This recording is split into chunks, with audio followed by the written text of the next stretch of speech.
Il y a quelques semaines, j'ai été contacté par mail par l'entreprise taïwanaise Reiax, spécialisée dans les modules de communication sans fil.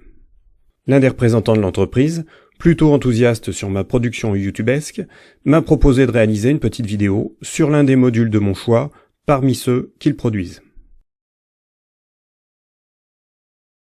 Ce type de sollicitation est forcément stimulante. Encore faut-il trouver matière à développer une application présentant un réel intérêt. Or, il se trouve que l'un de leurs modules est tout à fait d'actualité vis-à-vis d'un projet que je mène depuis quelques mois avec mes collègues d'informatique et de physique appliquée et bien sûr avec nos étudiants. Il s'agit de disposer des capteurs sur une slackline et sur le highliner qui la parcourt pour modéliser et étudier les déplacements de la sangle dans l'espace. Relevé censé être effectué dans le cadre d'entraînement ou d'une tentative de record du monde de distance. Pour ce type de projet, on a besoin, entre autres, de capteurs de géolocalisation. Et si on souhaite obtenir les mesures les plus précises possibles, on se tourne alors vers des capteurs de type GNSS. D'ailleurs, c'est peut-être cet extrait vidéo portant sur un capteur de ce type, en lien avec ce projet, qui a incité mon correspondant chez Reiax à me solliciter.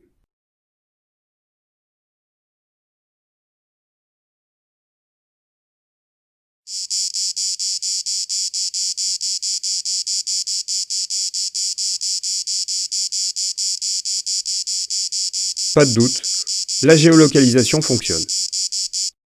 Peut-être. Donc ce qui m'a intéressé dans cette proposition, c'est ce type de capteur, mais dans ce contexte. Et en matière de GNSS, l'entreprise est plutôt bien placée puisqu'elle déclarait en 2020 proposer les modules intégrés les plus petits au monde. Avant de regarder de plus près le module qui sera utilisé, voici un bref rappel sur le GPS et le GNSS. Le GPS, pour Global Positioning System, est le système de géolocalisation américain, le plus ancien et le plus connu, conçu à l'origine à des fins uniquement militaires.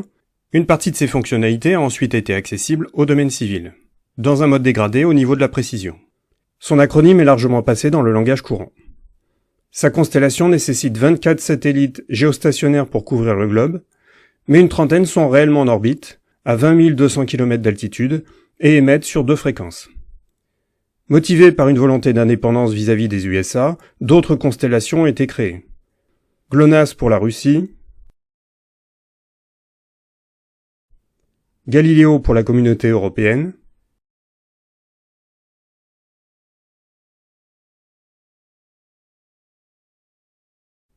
Baidu pour la Chine,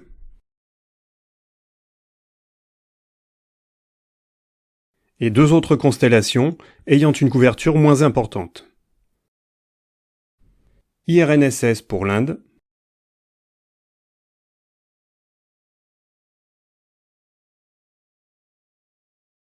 QZSS pour le Japon.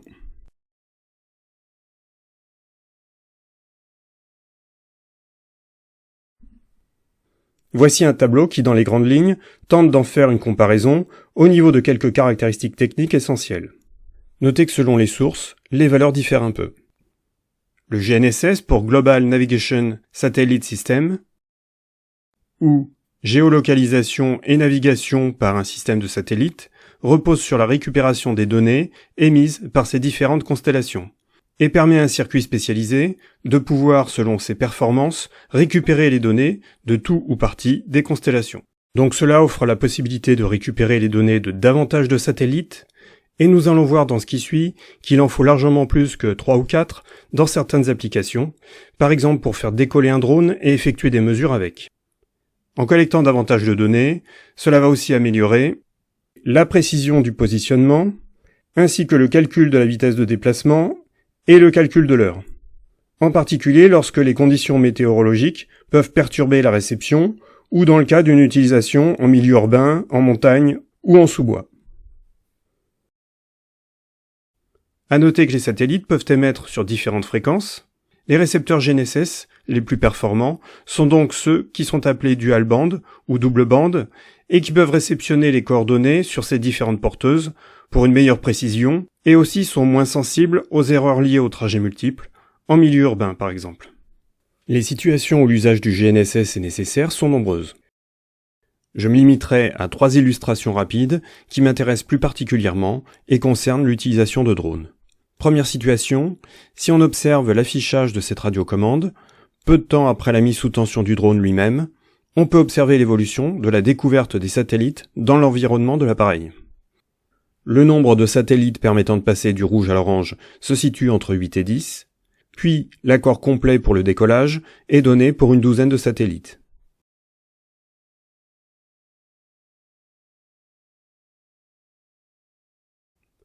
Le décollage ayant eu lieu, on peut noter l'avertissement utilisant l'expression « signal GPS faible ». Or, quelques minutes plus tard, en vol cette fois, le nombre de satellites accessibles est d'environ 26-27. Et compte tenu de ce que l'on a vu précédemment, on sait qu'en fait ce ne sont pas exclusivement des satellites GPS qui sont utilisés dans le cas présent, car cette constellation n'en contient que 24 au maximum. Et on en a la confirmation avec cet extrait de documentation. Le récepteur GNSS utilisé, dont j'ignore la référence, est capable de récupérer les données de 3 constellations différentes. Cette seconde situation porte sur des prises de vue programmées selon une séquence de vol en 2D dont on peut définir la zone exacte ainsi que l'orientation du balayage.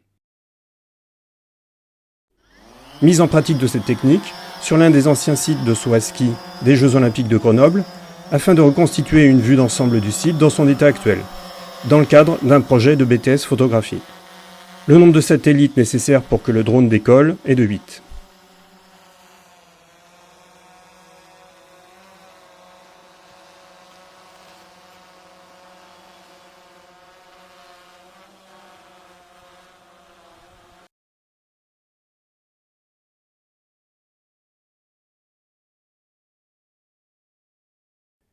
Chaque photo contient ses coordonnées de géolocalisation. On peut soit utiliser un logiciel sous licence, qui en tenant compte de ses coordonnées et du profil de vol, va de façon totalement autonome associer les images pour reconstituer une prise de vue unique, mais s'il rencontre un problème d'association, il y aura un trou dans l'image globale. Soit on accompagne manuellement cette recombinaison des clichés pour avoir un rendu sans défaut. Ce qui donne ceci après quelques heures de travail. Voici un autre exemple, nécessitant une précision encore plus importante sur des relevés effectués par des géomètres pour l'obtention d'un rendu final en 3D. Cette fois, le GNSS va être utilisé à la fois pour piloter le drone et également au sol pour fixer des points de référence. Il existe plusieurs techniques d'acquisition. Voici l'une d'entre elles utilisée par l'entreprise Vertical Precision. On fixe au sol, sur la zone à cartographier, un certain nombre de repères appelés GCP pour Ground Control Point. On utilise 2 récepteurs GNSS de ce modèle, ou équivalents. L'un d'eux, que l'on appelle station de base, est disposé sur le terrain et ne bouge absolument pas durant 7 à 10 heures afin de collecter des données provenant des différentes constellations en utilisant tous les canaux disponibles. Ces données sont ensuite envoyées sur un serveur spécialisé qui, après traitement, va fournir des coordonnées extrêmement précises de la station de base. À partir de là, on utilise l'autre récepteur GNSS, que l'on appelle alors rover, qui va communiquer avec la station de base et avec les satellites, et qui va être déplacé successivement sur chacun des GCP, dont on connaîtra alors la position exacte à quelques centimètres près. Pour ce type de relevé, dans l'application, il faut sélectionner une double grille d'acquisition, le second passage du drone étant effectué à 90 degrés par rapport au premier, avec une modification de l'angle de prise de vue qui passe en général à 70 degrés pour obtenir le relief. Un recouvrement de 80 à 70% est nécessaire d'un cliché au suivant, de même qu'un arrêt du drone pour chaque prise de vue, pour éviter toute image floue.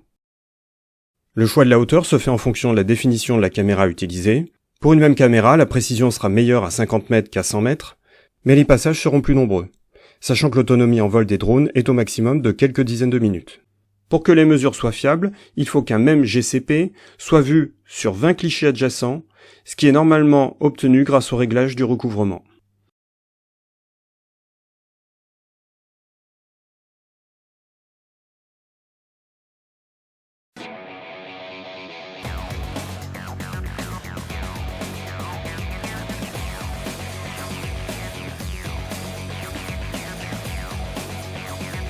À l'issue de cette session de capture, tous les pixels ont des coordonnées XY. À 50 mètres d'altitude, avec une caméra de 20 mégapixels, on peut atteindre une précision au sol de 1,33 cm par pixel, qui ne pourrait pas être envisageable avec le seul GPS. Mais revenons à nos moutons, ou plutôt au module GNSS de Rayax. C'est le module RYS8830 qui m'a été proposé. Il intègre le circuit CXD5605 développé par Sony et qui est compatible avec quasiment toutes les constellations de satellites déjà citées. Notez que Sony propose aussi un CXD5610 qui est un modèle bi-band. La taille du RY8830 en fait l'un des plus petits du marché. Il intègre une antenne, ce qui permet de créer des projets très compacts. Il fonctionne sous 1,8 V, sa consommation est donc réduite et lui permet une bonne autonomie pour une utilisation sur batterie. Il peut communiquer sur bus UART et U2C. Ce n'est pas un circuit dual band.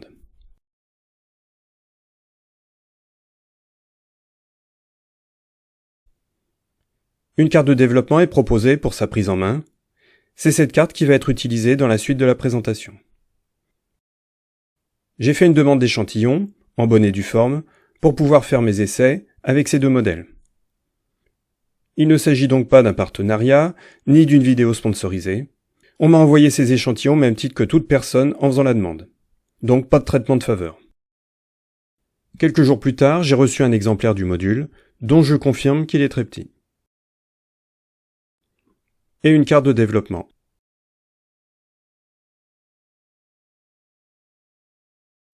Concernant cette carte, on peut se la procurer déjà câblée, mais on peut également la fabriquer soi-même, dans la mesure où les documents de fabrication du circuit imprimé sont en téléchargement sur le site.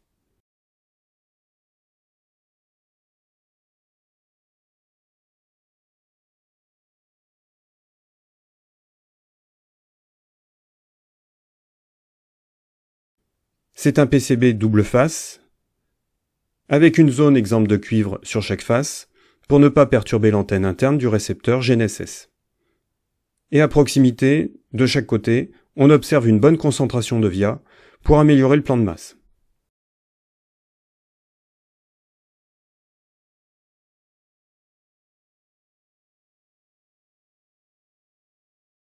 Pour info, cette carte a été conçue sur le logiciel ORCAD. Dans la documentation de la carte de développement, on retrouve les caractéristiques essentielles du module GNSS, suivi du schéma structurel. Sur ce schéma, on retrouve le YS8830, sur lequel un rectangle symbolise probablement l'antenne et ou la zone sans cuivre déjà mentionnée. Le circuit peut être associé à un oscillateur à quartz d'horlogerie de 32,768 kHz, qui n'est pas câblé par défaut. On identifie également un bouton poussoir de forçage du reset associé à une LED verte. Et un régulateur à découpage générant une tension spécifique de 0,92 V nécessaire au capteur si on veut minimiser sa consommation. Le montage est alimenté sous 5 V par le connecteur micro USB. Une LED rouge signale cette alimentation. Un premier régulateur abaisse cette tension à 3,3 V pour alimenter une partie du transceiver USB de modèle CP2102. Un second régulateur abaisse à nouveau la tension à 1,8 V pour alimenter le GNSS et partiellement le transceiver. Ce cavalier permet de sélectionner une communication de type UART ou I2C, par l'intermédiaire de la broche Système 0. Dans notre cas, la communication se fera par l'UART. Les signaux RX et TX seront échangés avec le PC via le transceiver et le port USB. Par l'intermédiaire de ces cavaliers, il est possible d'échanger directement avec d'autres cartes, type Arduino Uno, Raspberry Pi, etc., à condition de prévoir une adaptation des niveaux de tension. Retour à la documentation. Sur le PC, nous allons utiliser une application développée par Sony, appelée GNSS Monitor 2 for Customer. Le lien vers la dernière version actuelle est dans le descriptif de la vidéo. Notez que ce logiciel évolue assez régulièrement et l'adresse du drive, elle aussi, par la même occasion.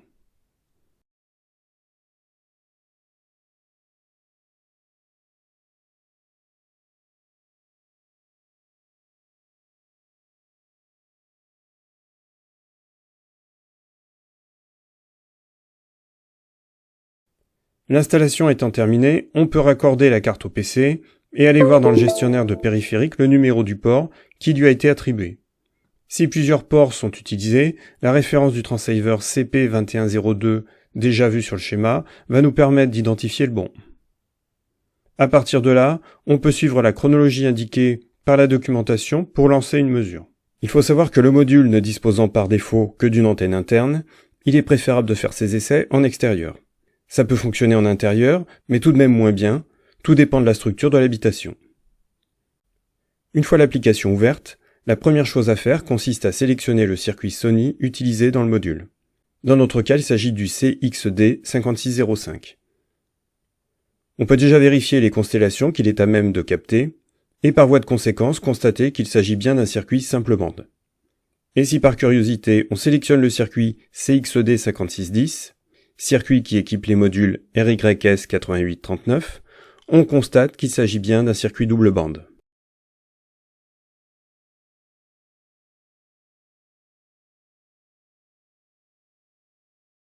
On peut ensuite vérifier la configuration du port série et l'adapter si nécessaire, comme ceci.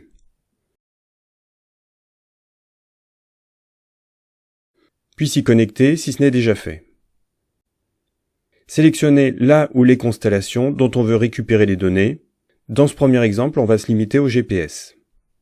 Durant mes différents essais, c'est cette constellation avec laquelle j'ai eu la géolocalisation la plus rapide. Ensuite, on peut mettre la communication entre le module et le PC au repos en appuyant sur la touche Idle. Puis la notice indique de cliquer sur le bouton Hot Start. En fait, la sélection de l'un des trois boutons, Hot, Warm ou Cold Start, dépend du niveau d'information déjà stocké dans le circuit, si on l'a utilisé avec la même constellation au préalable. Normalement, pour une première utilisation de la carte, c'est en Cold Start qu'il faut partir. Plus d'informations sont indiquées ici.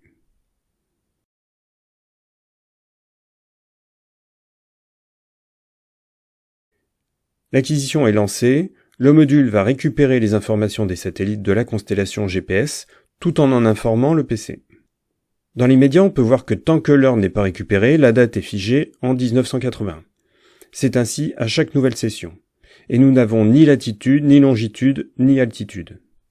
Dans les minutes qui vont suivre, nous allons voir apparaître et disparaître des informations dans cette zone, sur les satellites à partir desquels le GNSS va tenter de récupérer des informations. Je vais faire une première pause dans le déroulé de la capture pour donner la signification de certaines des informations qui vont apparaître dans cette fenêtre. TID pour Talker ID indique la constellation des satellites détectés. GP pour GPS, GA pour Galileo, GL pour GLONASS, etc.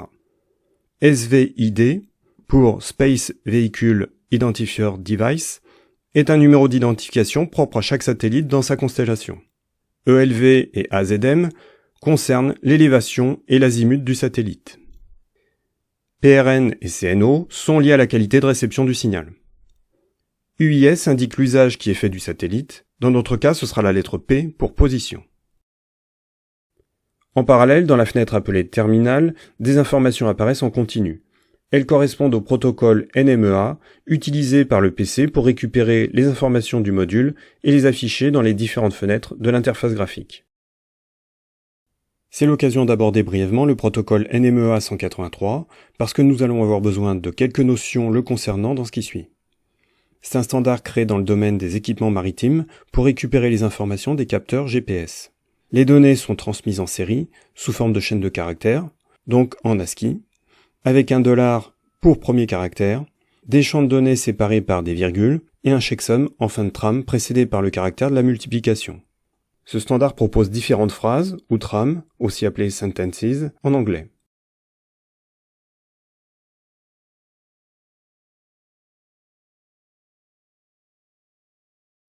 Et même si ces trames ou phrases véhiculent des informations portant sur la géolocalisation et les satellites, toutes ne contiennent pas les mêmes informations. Par exemple, celle qui va plus particulièrement nous intéresser, c'est la trame GGA, puisqu'elle contient l'heure, la latitude, la longitude, l'altitude, et entre autres le nombre de satellites en poursuite. Mais elle ne contient pas la date. La trame GLL contient la latitude, la longitude, l'heure, mais ni la date ni l'altitude. Prenons la trame RMC. Elle propose la date et l'heure, mais pas l'altitude. C'est certainement la raison pour laquelle l'interface graphique de Sony offre la possibilité dans l'un de ses menus, que nous utiliserons plus loin, d'utiliser ces différents types de trames. Par défaut, elles sont toutes validées. C'est sur leurs différents contenus que reposent les données qui sont affichées dans les différentes fenêtres, qui d'ailleurs ne sont pas toutes ouvertes par défaut dans l'interface graphique. Reprenons le cours de l'acquisition.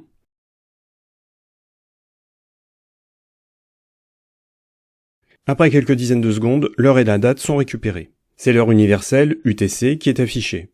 Donc selon la période de l'année, elle peut avoir 1 ou 2 heures de retard sur l'heure effective. On voit aussi apparaître des satellites dans la fenêtre du même nom. À partir de là, je vais préciser comment, suite aux différents essais effectués, je gère la fin de la capture. Lorsque l'heure est récupérée, que les données d'au moins 4 satellites sont complètes, je relance régulièrement le bouton Hot Start, ce qui actualise les informations. Et lorsque les données passent en bleu, simultanément avec l'affichage du caractère P pour l'UIS, cela veut dire que les coordonnées de géolocalisation ont été récupérées par le GNSS et peuvent être affichées. Mais on peut remarquer que d'une part, elles ne s'affichent pas et que d'autre part, l'horloge n'évolue pas. Pour régler ce problème, je ferme l'application et je la rouvre immédiatement. Cette fois, la latitude et la longitude apparaissent et sont actualisées en temps réel, de même que l'heure et les informations sur les satellites. Il subsiste tout de même un petit problème, l'altitude n'apparaît pas. On peut contourner le problème en consultant directement les données NMEA. Depuis le menu Options, NMEA Setting, ne conservez que la trame GGA.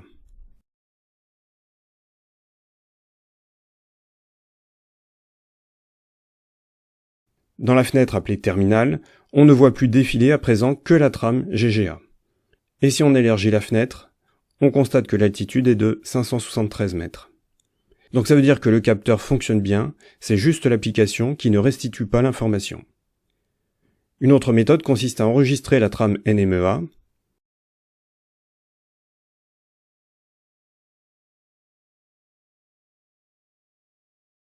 ce qui permettra ensuite d'avoir une trace des informations qu'elle contient. On peut remarquer qu'actuellement, l'heure n'est plus actualisée, et les infos sur les satellites ont disparu. Tout simplement parce que la trame GGA, qui est la seule à être récupérée dans le capteur actuellement, ne contient pas les infos qui permettent d'alimenter ces fenêtres. Si on valide à nouveau toutes les phrases, ça refonctionne. Il se trouve que je dispose depuis quelques années d'un GPS ToNav Anima. Ce modèle date un peu et ne fonctionne qu'en GPS. Il dispose d'un menu qui informe sur la géolocalisation et indique quels sont les satellites qui sont utilisés. En comparant les résultats des deux capteurs, on peut voir une très grande similitude aussi bien au niveau des coordonnées que des SVID satellites. Tout ça c'est bien gentil, mais il serait temps de vérifier si les coordonnées correspondent bien au lieu où ont été effectués les essais. On peut pour cela convertir les coordonnées fournies en DMS, degrés, minutes et secondes, en DD, degrés décimaux, et entrer ces valeurs sur un site spécialisé, par exemple Géoportail.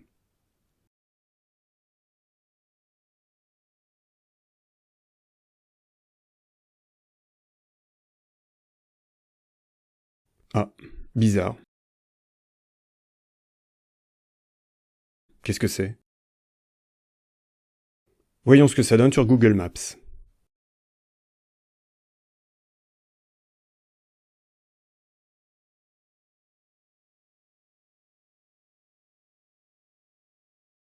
Même chose. Regardons ça de plus près.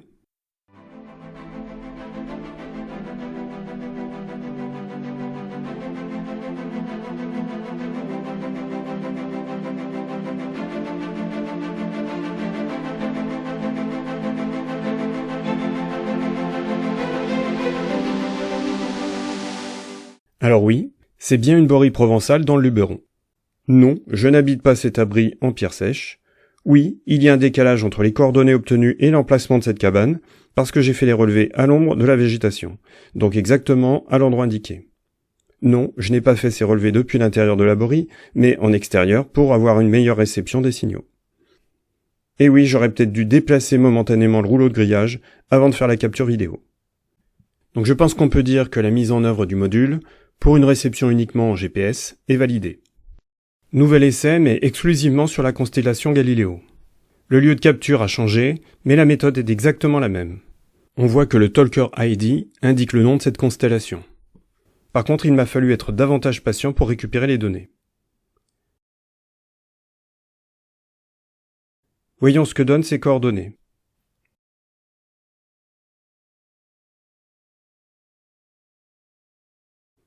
Eh bien, visiblement, on est passé d'une cabane en pierre aux ruines du château de Fontaine de Vaucluse.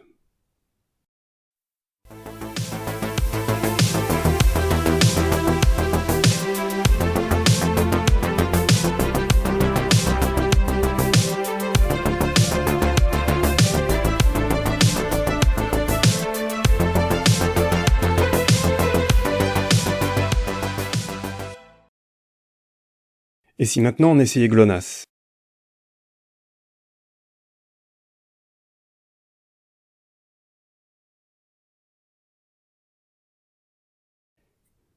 La capture des satellites n'a pas pris longtemps.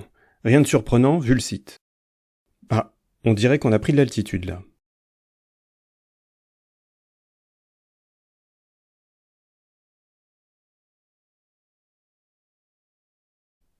Et oui, s'il y a bien un endroit dans le Vaucluse où l'on est près des étoiles et des satellites, c'est bien au sommet du Ventoux. Alors le Ventoux, habituellement, c'est plutôt ça. Mais fait exprès, le jour où on se déplace pour capturer la constellation russe, on peut parler d'une ambiance sibérienne.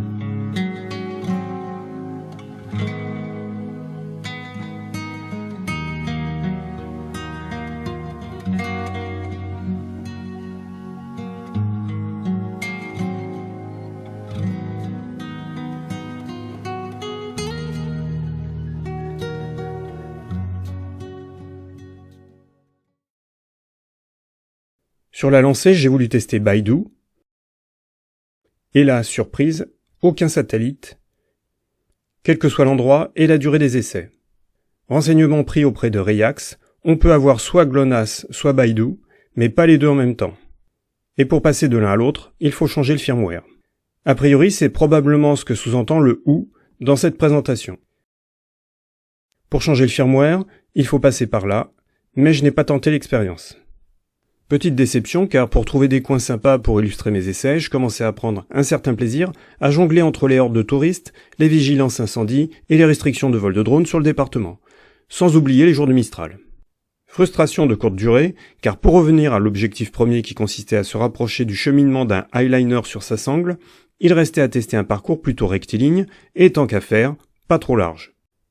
Je suis parti d'une sélection GPS, puis j'ai lancé un enregistrement des trames NMEA, et j'ai suivi le parcours.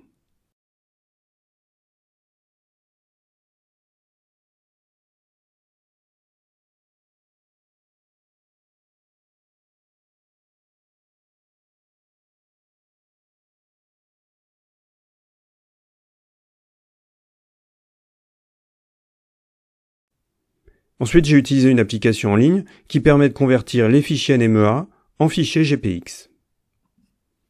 C'est gratuit, mais rien n'interdit de fournir une petite participation financière.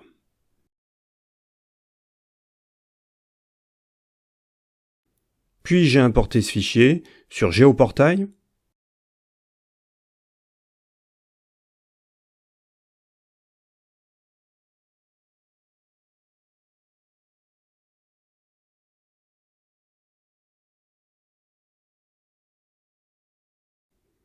et sur Google Maps.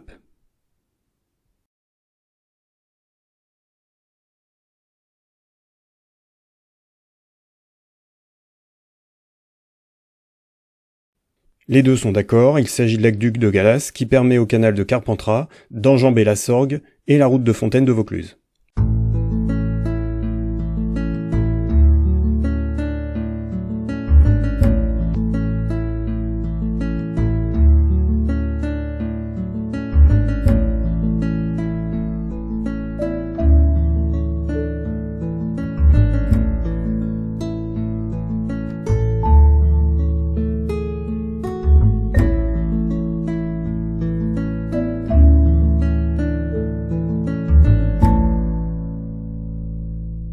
Deux constatations sur cette capture. Pour un même fichier GPX, Géoportail et Google Maps ne positionnent pas le tracé exactement au même endroit, sachant que je suis passé ici. Et oui, je ne marche pas sur l'eau. D'autre part, j'ai fait d'autres captures avec simultanément les 3 constellations majeures. D'abord, j'ai eu le plaisir de voir le nombre de satellites avec lesquels le module est entré en contact, après une vingtaine de minutes, atteindre le nombre de 31. Mais ensuite, j'ai été surpris de constater que le tracé n'a pas été plus précis pour autant.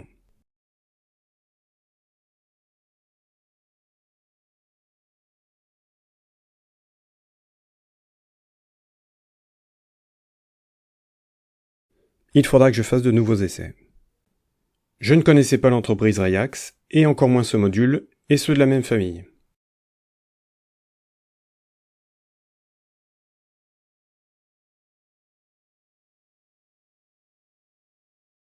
Cette prise en main m'a, c'est évident, très intéressé, et aussi bien occupé. Elle me donne très envie d'aller plus loin. J'ai une carte sur mon bureau qui me met une certaine pression pour que je développe une carte fille équipée du module. Et tant qu'à faire, autonome en énergie. Et disposant d'un boîtier sur mesure pour partir en vadrouille. Donc,